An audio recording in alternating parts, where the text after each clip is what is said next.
So this is part two of just taking a hands-on look. And really, I guess the topic is, what's the best phone on Verizon? And I know some people may not even agree that the Thunderbolt should be a candidate for Android. Some people may still say, hey, I got a Droid X and love it. I got an incredible. But for the most part, man, this is the latest and greatest. This is the flagship device that Verizon is really pushing right now. And the iPhone has been, to a lot of people, the gold standard for a couple years running now. So I got these two kind of in a head-to-head thing. Going to focus a little more on the iPhone now, and just some of the things that I was touching on towards the end of part one, just about things being closed. It's kind of irritating, and for an analogy, I kind of look at it like an iPhone is like being in just the illest daycare in the world. You got it's nice and safe, it's bright, it's sunny. You got tons of toys. You got all the latest and greatest toys all over the floor. You can, if you're a baby, you can just crawl around and interact and play with anything. And that's beautiful. It's a safe place to be. You're not, you're going to stay out of harm's way. And it sounds cool. It sounds like a little utopia. But for some people, myself included, I like to go to the playground. I want to go where the playground where there's no walls, there's no fences. I can get out here. If I want to hop on the freaking swing, I can hop on the swing. If I want to swing super high and jump off, I can do that. If there's an app out there, if there's something beyond the playground, maybe it's out in the freaking street, and I want to go ahead and take that gamble and go and download this, this application, which could or could not be safe. I've got the option to do it. There's nothing within the base operating system that's really preventing me from doing that. All I have to do is check one checkbox and away I go. So I like that freedom. And to me, that's really what it boils down to as far as personal preference, man. It's like, do you, are you presentation, and are you, I won't say style over substance, because the iPhone has plenty of substance, but it's just, to me, this is just like, it's hand delivered, and what you see is what you get. I like being able to browse my file structure too. I love being able to go to Astro, pull it up, and then I can browse through my phone like it's a computer. Whereas over here, I'm sure there's things to do it. And I had a few people say, man, just jailbreak your phone and you can do all that. But I'm keeping this in the legal terms because the majority of users and people that are going to buy these phones are going to use them the safe way, the way that they were intended to be used.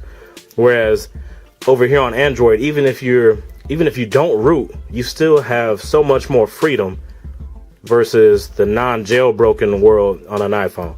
So let's slide this out though, and let's take a look over here. I kind of already showed you guys the mail system. I do like, you got the iPod app, music and things like that sound very good on this phone. Let me go ahead and let me queue up this. This is the AZ joint I downloaded today. My volume must be down. There we go.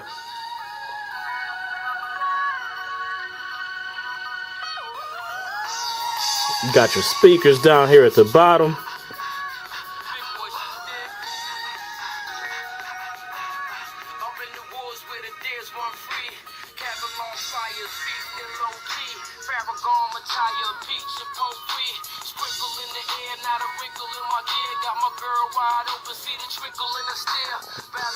Yeah, man. I mean, as a multimedia device, I do got to say the iPhone performs very well. I mean, the speaker sound is super clear. It's a small screen, so watching movies isn't quite as nice. But I mean, right now, as an Android owner, we don't even have Netflix, so I have nothing to compare it to. I mean, I guess if you had a Blockbuster account, you could, maybe make that comparison, but it's still not the same.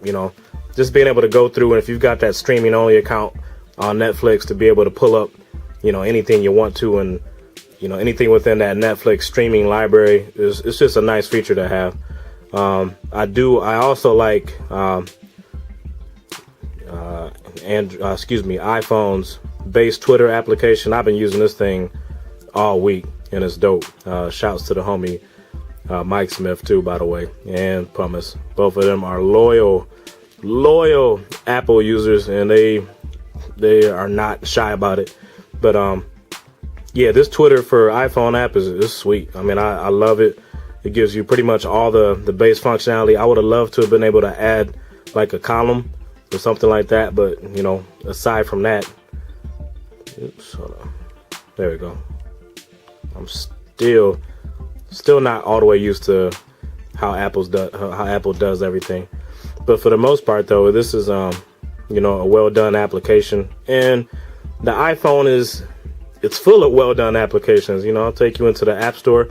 And for some of the Android people that may watch this is kind of like, you know, going behind enemy lines. You may not even like looking at this, but you know, here's how everything's laid out in the App Store.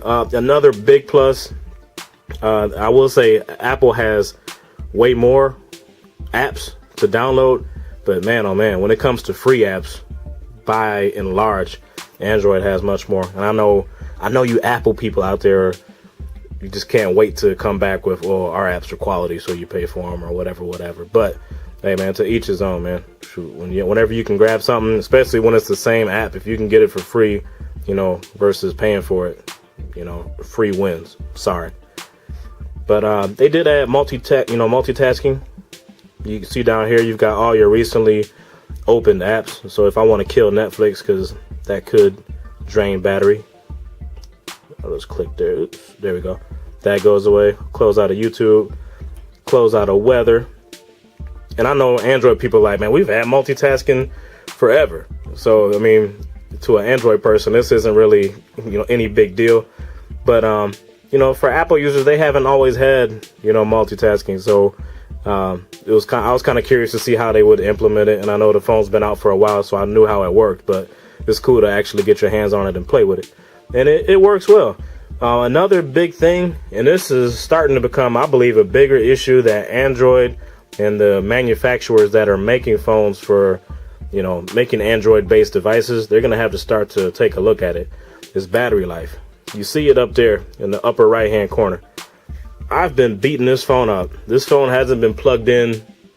Well, I'll take that back. I did charge it around midday and unhooked it, but it's been off now for a couple hours, and you see the battery is still doing relatively well. Now, I will say, if you abuse this device like I do on a daily, if you stream, game, chat, tweet, all of it, and make phone calls, this battery will drain, you know, fairly quickly. It's still, I'll still give the advantage to the iPhone over Android, but it still does drain. The major difference, though, that I've noticed between the iPhone and maybe, I don't know if it's more of an HTC thing, because, you know, I played with the Droid for several weeks, contemplated buying, I'm talking about the OG Droid, and that got pretty decent battery life. So maybe it's more of a manufacturer thing.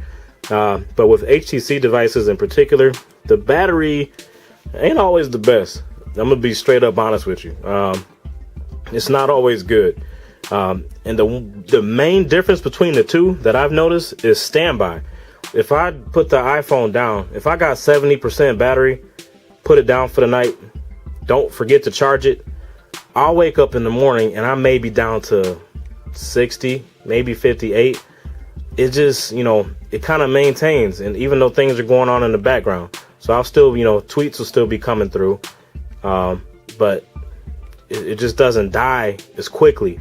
Whereas Androids, man, a lot of them tend to have a problem that I call battery bleed, where you're not even actively using your device. You still got tweets and everything coming in, but it's almost like the Android devices, they never stop working. And while that's nice because you're not likely to miss anything, whereas, you know, on the iPhone, when I go to check email, I have to go into my email and then kind of, you know, hit refresh to pull whatever's new. Whereas over here, my stuff is a constant on. It's streaming continuously.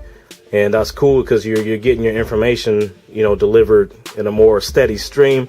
But man, the battery bleed, it just bleeds out. And if I'm down to like 30% at the end of the day with this device, and I forget to charge it and leave it on the night table or the coffee table or wherever, I'm liable to wake up in the morning to probably flashing red battery indicator, or just a device that's just automatically shut down, and then I gotta search for a charger and scramble for it in the morning before I go off to work. So Yeah, I mean, a big time edge to the iPhone and battery use. If you beat the phone up, you will have to charge it daily. I will say that. But if you're having one of them lazy weekends where your phone's just sitting and you ain't really, trying to mess with it, this battery over here will last you for a while. I can honestly say that.